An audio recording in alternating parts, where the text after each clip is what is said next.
we took a lot from the gaming world to really rethink how you build basic software.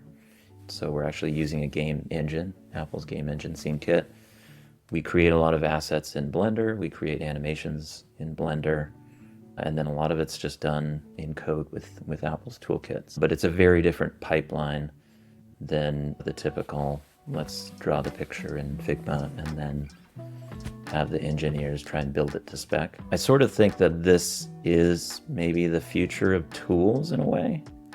And we're seeing it now with some of the no-code tools like Play and Rive and even Spline, right? Where you can like create interactive 3D and then publish it to applications, right? And it doesn't take much, right? You have states and events that can drive animations.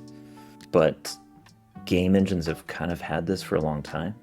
It's really weird. Like I tweeted out the other day that 2023, I pushed the most commits to GitHub ever in my career.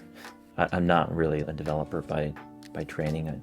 My code understanding is very minimal. I found that with game engines, like if you go to a game studio, the game developer and the game artist and game designer, they're all working in the same application, right? Somebody is writing the code in that application, and then they're actually like creating the assets. Even the sound designer is working in the same application. They're all working in the same engine. And there's something about that like direct kind of working from both sides in the same piece of software that I really felt I was missing, I think, with the kind of standard like design tool and redlining, and then it gets built over here.